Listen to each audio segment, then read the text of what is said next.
प्रियंका को फिर नहीं मिला लोकसभा टिकट। 2019 की तरह 24 में भी लगती रही अटकलें। अब डर डर कर कभी अमेठी से वायनाड, कभी वायनाड से रायबरेली, ये दिखाता है कि हार का डर कहां कहां लेकर जा रहा है। बीजेपी का आरोप, कांग्रेस में ही इग्नोर की जा रही है प्रियंका। रोज देश की जनता से कहता था डरो मत, डरो मत, वो खुद डर गया। रॉबर्ट वाड्रा ने भी किया था डिमांड। देखिए, पूरे देश से पुकार है कि मैं सक्रिय राजनीति में आऊं, लेकिन कांग्रेस आलाकमान ने नहीं सुनी फरियाद। कांग्रेस महासचिव प्रियंका गांधी की चुनावी लॉन्चिंग फिर टल गई। तमाम अटकलों के बाद भी प्रियंका को रायबरेली या अमेठी से टिकट नहीं मिला है। पिछले कई दिनों से प्रियंका के चुनावी रण में उतरने की अटकलें लग रही थीं, लेकिन इन दोनों सीटों के कांग्रेस उम्मीदवारों की लिस्ट में उनका नाम नहीं आया। कांग्रेस ने सबको चौंकाते हुए रायबरेली से राहुल गांधी और अमेठी से KL शर्मा को टिकट दिया है। अब प्रियंका के करीबी रहे नेता ही उनके खिलाफ कांग्रेस में साजिश होने की आशंका जता रहे हैं। पूरे देश में ये मैसेज जाएगा कि जो आदमी रोज नरेंद्र मोदी को चुनौती देता था, रोज अपने कांग्रेस के कार्यकर्ताओं से कहता था, रोज देश की जनता से कहता था डरो मत, डरो मत, वो खुद डर गया। देखिए, मैंने बहुत पहले कहा था कि राहुल गांधी अमेठी चुनाव नहीं लड़ेंगे, और मैंने ये भी कहा था कि वो प्रियंका गांधी जी को भी चुनाव नहीं लड़वाएंगे। पार्टी और परिवार की जो साजिश है उसकी शिकार प्रियंका गांधी हो गई हैं।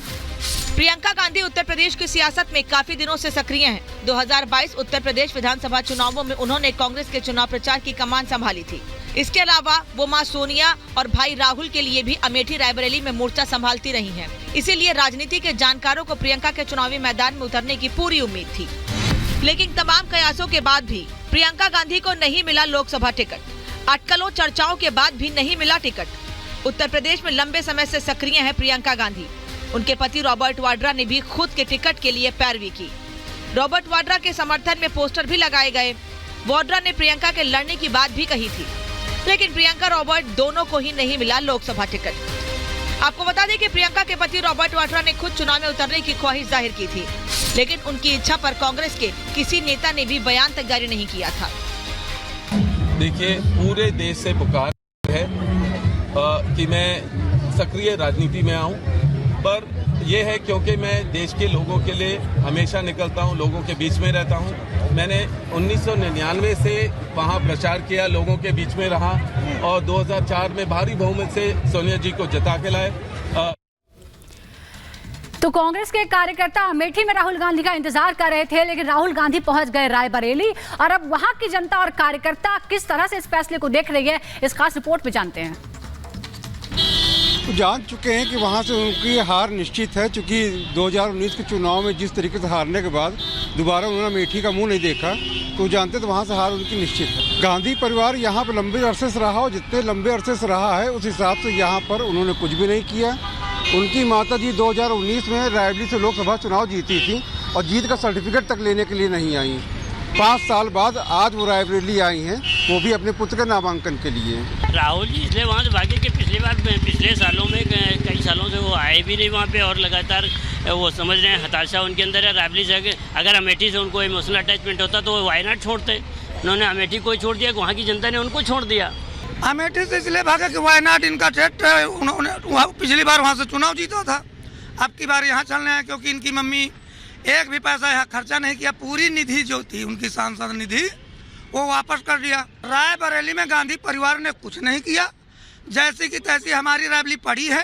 अगर गांधी परिवार चाहता तो हमारी रायबरेली मुंबई होती, बंगलौर होती। पिछला चुनाव देख करके विश्वास नहीं बना पा रहे हैं, और क्यों भागे।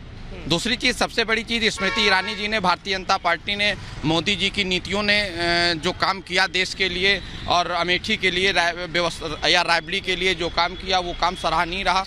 देखिए, अमेठी की जनता ने जो है, जो विकास की योजनाएं मोदी जी की हैं उसको सजा किया है, और जनता ने मोदी जी पर जताया है भरोसा।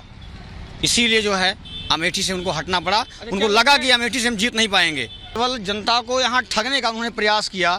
आप उनके बीच में नहीं रहेंगे। इस बार मोदी जी ने गारंटी दी है कि 70 साल से ज्यादा उम्र के जितने भी लोग हैं सबका 5 लाख रुपए का प्रतिवर्ष उपचार मुफ्त करवाया जाएगा अगर नागरिक कमल का बटन दबाएगा। इसीलिए राजेश भैया क्योंकि बोल चुके हैं, मैं लंबा भाषण तपती धूप में नहीं देना चाहती। आप में से कितने लोग यहाँ पर रामलला जी के भव्य मंदिर के निर्माण का अक्षत और प्रसाद पाए हैं? सब पाए ना? अब ये बताइए, मोदी जी नहीं होते तो क्या रामलला का मंदिर बनता? नहीं बनता ना। अब रामलला का जब मंदिर बना है अयोध्या जी में, तो राम भक्तों ने कांग्रेस को भी आमंत्रित किया। और अब बात कैसरगंज लोकसभा सीट की। कैसरगंज में चुनावी बिसात बिछ चुकी है, मोहरे भी सेट हो चुके हैं। तो सवाल यह है कि क्या पिता की जीत को बरकरार रख पाएंगे करण भूषण सिंह, या फिर समाजवादी पार्टी और बसपा का जो ब्राह्मण कार्ड है वो चलेगा? इस रिपोर्ट में पूरा समीकरण आपको समझाते हैं।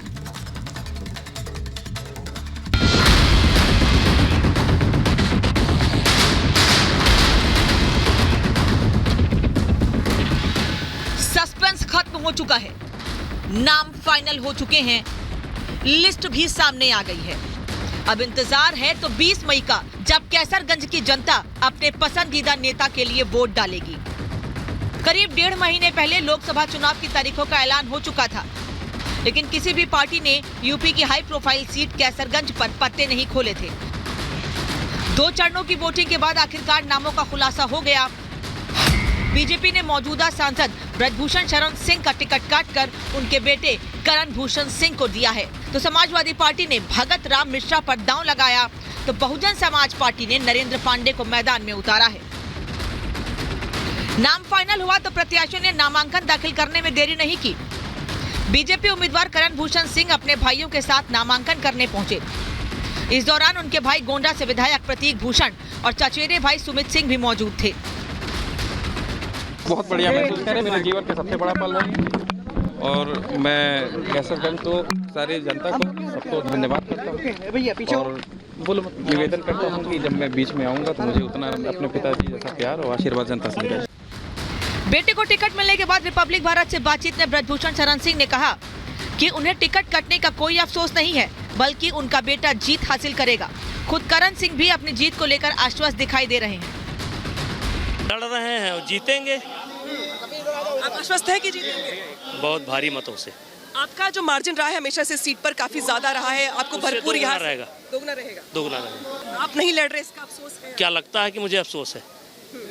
मुझे कोई अफसोस। बहुत बढ़िया महसूस करें, मेरे जीवन का सबसे बड़ा पल है और मैं कैसरगंज तो सारी जनता को सबको धन्यवाद करता हूँ और निवेदन करता हूँ कि जब मैं बीच में आऊँगा तो मुझे उतना अपने पिताजी जैसा प्यार और आशीर्वाद जनता से मिलेगा।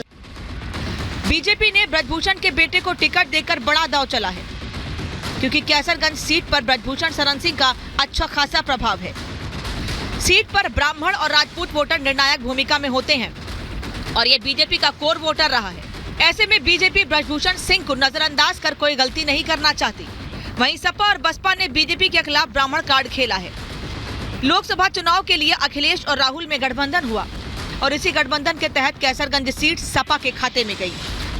उत्तर प्रदेश में इस गठबंधन को सीएम योगी अनाड़ी के हाथों में ट्रैक्टर बता रहे हैं। कांग्रेस और सपा का गठबंधन ऐसे है जैसे किसी अनाड़ी हाथों में कोई ट्रैक्टर दे दिया जाए और कहा जाए कि चला लो, तो वह किसी के ऊपर चढ़ा देगा। यही स्थिति है इन लोगों की। तो ये 2 लड़कों की जोड़ी तो यही है। कैसरगंज के पत्ते खुल चुके हैं।